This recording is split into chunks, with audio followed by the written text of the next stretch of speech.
Hi, my name is Schyler Church. I am a member of the Education Department at Accredited Real Estate Schools, as well as a California real estate broker myself. And we're going to be talking about renewing your California real estate license using the eLicensing system that the Department of Real Estate provides. So this is expedited processing, a lot easier than doing it by mail. And so we're going to go through the steps of it. So let's kind of dive in. So once you've completed your continuing education and you have your certificate of completion in hand, you'll now need to renew with the Department of Real Estate. You can do so by filling out the continuing education course verification form, which is RE 251, for the DRE, and mailing or hand delivering the form with the applicable fees and documentation. So for instance, salesperson renewal application RE 209 or broker RE 208. So as you can tell, hey, this seems like kind of a lot of work. So the DRE has created a platform called eLicensing, which I love. I use it for everything I possibly can that the DRE allows us to. And it basically provides for expedited processing of your renewal. I highly recommend it. And if you want to use this route, keep watching.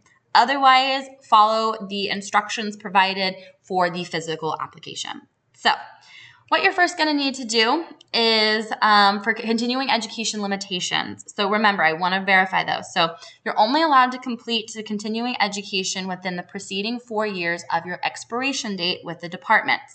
And your education must always meet the current requirements. So if you do it maybe 3 years prior to the expiration, well, if the requirements change, you'll have to meet those current requirements. If you go through us at Accredited, we make sure to help you out. And if the requirements change, provide that free of charge if they added like a course or something within those preceding 4 years of when you completed it and now using it for your actual submission to the department. But here's the thing to know. You can complete the continuing ed anytime within the preceding 4 years of that license expiration date. You can only submit your continuing education completion information and fees 90 days prior to the expiration. So if you do it ahead of time or complete your courses ahead of time, you have to hold on to it until 90 days prior at the soonest is when you can submit it with then having an on-time renewal. Okay, so the first thing to do for eLicensing is to go to the department's website of dre.ca.gov, and you'll want to select eLicensing. So you'll want to go to their eLicensing platform, and at that point, you're going to either sign in or register. So if you know your username and password, sign in. If you forgot your username and password or you've never used eLicensing, continue with the new to eLicensing and select register. Now, I'm going to be going pretty fast through this. Feel free to pause, rewind, watch what you need, but we're going to kind of keep at a steady pace here. So we're going to go through with registering. So if you've signed in already and you know your information, fast forward a bit. So if you're registering, you're going to go through all their terms and conditions and hit the I accept. Once you're to the I accept, you'll then be able to create your account. And your account, you'll either need to have your license number or your examination ID. So if you're a real estate licensee, you have your license number. You can find it on the DRE's public system. So it's public records that they provide. You can find it, on any of your documentation that you have from the DRE. You should have your license number. If you're practicing real estate, you have to disclose your license number. So you should have that handy. And then the last 4 digits of your social security number or your tax ID number, as well as your birthday. So the month, day, and year. Put that in and then hit continue. So I want to clarify here. You only need either the license number or examination ID. You do not need both. If you're a real estate licensee, you just put your license number in, skip examination ID. If you're not a licensee, which you wouldn't be watching this video, you would then have an examination ID then to create your account to schedule to take the state exam.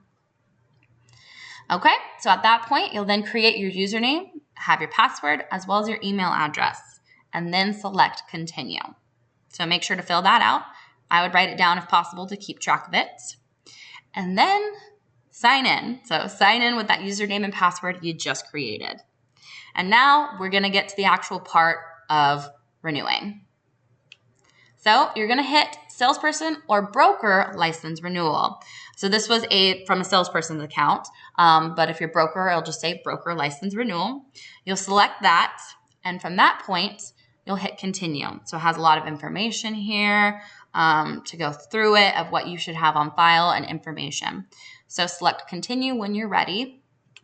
And then you're going to answer these questions. So, have you been convicted of any violations of the law, criminal charges pending, denied, suspended, restricted, or revoked of a license, disciplinary actions pending against a business license, sex offender? Have you been ordered to cease, desist, or refrain from doing any acts by an administrative agency or professional association in California or any other states?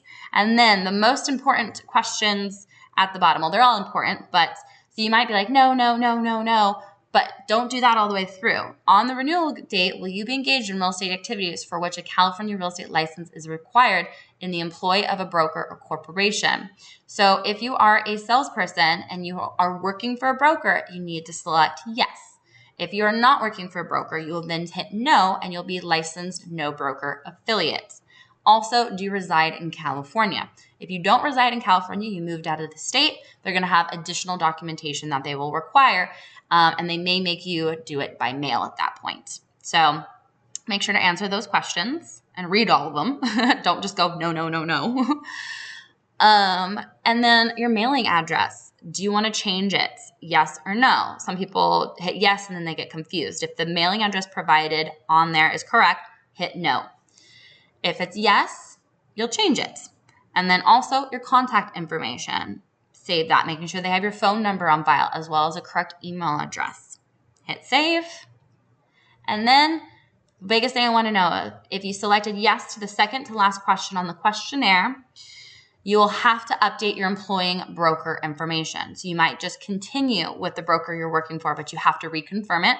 Or if you change brokers or, you didn't have a broker, but now you do, you need to put that in there. It's important to know, though, if anytime you change brokers, you have to notify the DRE right away. There are time limitations in it. So, so what you'll do then is put the employer license number. So you should have that handy. It's going to be the license number of your broker or the broker corporation. And you'll put that information. You can do display employer information. The information will pop up and you'll hit save the employer information. And your employer will then confirm it on their own account. So you will want to let them know if they don't check it on a regular basis that they that they will want to confirm you by logging into their own eLicensing account. Then this is where it gets people this is the most confusing part of the platform, is to enter the course information. So as a broker, though, if you are a broker, you probably were going to have additional information to fill out besides that questionnaire. It's going to have a lot more about what you've been doing as a real estate broker, but that will either be before or after this. But everybody, whether you're a salesperson or broker, needs to put in the course information. So you would select Add Course. And you'll be doing this for every single line provided on the certificate. So for instance, from our certificate, you'll put in the certificate number. So for the 30 hours of consumer protection, which is a real estate update course, you're going to put in these 8 numbers. You'll put them in here. Your registration date, which is right here, as well as the completion date right here. And you'll hit save. And that's just for the first course. Then you're going to repeat it. So you'll add course again and do it. So for instance, now for agency, you'll put in those 8 digits, put the registration date, completion date, hit save. And you'll repeat this process for every single course listed on your certificate. So you may have a bunch of them listed. So it's going to be quite a bit of them. Management and supervision may be one that's on your certificate. So make sure that's also included on here. And that's for first-time broker renewals and then subsequent salesperson and broker renewals. But all the other ones are standard. Once everything's there, you'll hit validate. And it'll then be validated by the departments. And you'll hit, once it's been successfully validated, select continue. Then they have something here that says if you want to review the actual paper application that this e-licensing system basically filled out for you, click it. You can print it out, save it to your computer. Otherwise, just select continue. But the biggest thing is this is just for your records when you print it out. You do not need to mail it to the department. This is just for your own records. Hit continue. And then what you'll do is put in your payment info. So for on-time salesperson renewal, it's $245. If you're late, so within that 2-year grace period, you'll be paying $367. For broker, on time is $300, late $450. And you'll put in your card number, expiration date, security code, and then select pay. The good news at that point, you'll then be processed and be all set and good to go, and your system will be updated. So that'll be updated in the system. So as you can tell, this is a pretty streamlined process. Sometimes it gets a little confusing, but much easier than doing it by mail. I do want to let you know, I am not affiliated with the DRE at all. This is just for general information. For up-to-date and accurate info, always contact the Department of Real Estate directly, and they will be able to assist you. But us at Accredited is more than happy to help you with any general questions. So feel free to contact us. We'd be glad to assist you. Make sure to subscribe to our channel for more videos, but I hope this was helpful, and good luck with your renewal.